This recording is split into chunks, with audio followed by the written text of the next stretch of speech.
नमस्कार. महाराष्ट्र योजना कॉर्नरमध्ये आपल्या सर्वांचे स्वागत आहे. आजच्या व्हिडिओच्या माध्यमातून आपण बघणार आहोत की जगातील सर्वात मोठी डिजिटल देशातील एक अत्यंत महत्त्वाचा उपक्रम म्हणजेच की सरकारी समजली जाणारी भारताची जनगणना 2027 ही मोहीम आता राज्यांमध्ये सुद्धा सुरू केली जाते.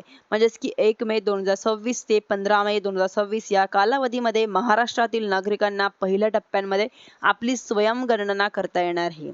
म्हणजेच की आता त्यांच्या अंतर्गत नागरिकांना स्वतःच लॉग इन करून स्वतःची कुटुंबाची सर्व माहिती भरता येणार आहे. म्हणजेच की HLO च्या माध्यमातून 16 मे ते जून 2023 या कालावधीमध्ये त्या माहितीचा व्हेरिफिकेशन केलं जाणार आहे.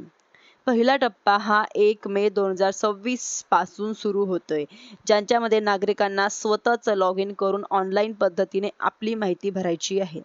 घराची स्थिती, घराचा नंबर यांच्यानंतर गणना, घर क्रमांक, घराच्या जमिनीसाठी वापरलं जाणारं साहित्य, घराच्या भिंतीसाठी वापरले साहित्य, घराच्या छपरासाठी वापरलेले साहित्य, त्यांच्यानंतर घराच्या वापरासंबंधी खात्री गणना करायची स्थिती आणि यांच्यामध्ये कुटुंब क्रमांक ही सगळी माहिती घराच्या संदर्भात त्यात विचारली जाणार आहे. त्यांच्यानंतर कुटुंबात सामान्यत निवास करणाऱ्या व्यक्तींची संख्या, कुटुंब प्रमुखाने नाव, कुटुंब प्रमुखाचे लिंग, त्यांच्यानंतर कुटुंब प्रमुख कोणत्या प्रवर्गातील आहे, अनुसूचित जाती, अनुसूचित जमाती किंवा इतर प्रवर्ग, मालकी हक्काची स्थिती, भाड्याचं घर कसं आहे, त्यांच्यानंतर कुटुंबाच्या ताब्यात असलेलं खोल्याची संख्या, यात कुटुंब राहत असलेल्या विवाहित जोडप्याची संख्या, ही सगळी माहिती या अंतर्गत येणार आहे.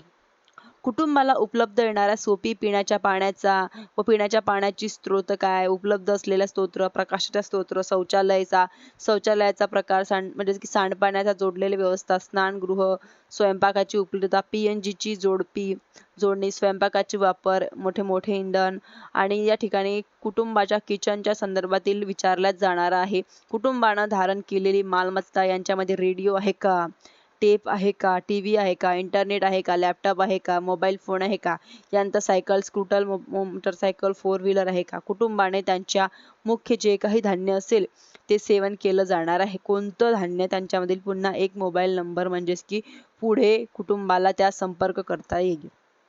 कुटुंब प्रमुखाचा एक मोबाईल नंबर, असे जवळजवळ 33 ते 34 प्रश्न या अंतर्गत विचारले जाणार आहेत. हे सर्व प्रश्न तुम्हाला आता तुमचं स्वयंगणना करताना विचारले जाणार आहे आणि पुढचे व्हेरिफिकेशन HLO येथील व HLO च्या माध्यमातून केली जाणार आहे. 1 मे पासून हा टप्पा सुरू होणार आहे व तुम्ही स्वतः लॉग इन करून ऑनलाईन पद्धतीने तुमची अचूक माहिती अशी कशी भरायची व सुद्धा आपण या व्हिडिओमध्ये बघितलेलं आहे व ही माहिती तुम्ही भरून घ्यावी. माहिती जर मदतफूल वाटली असेल तर माझ्या चॅनलला सबस्क्राईब करायला विसरू नका.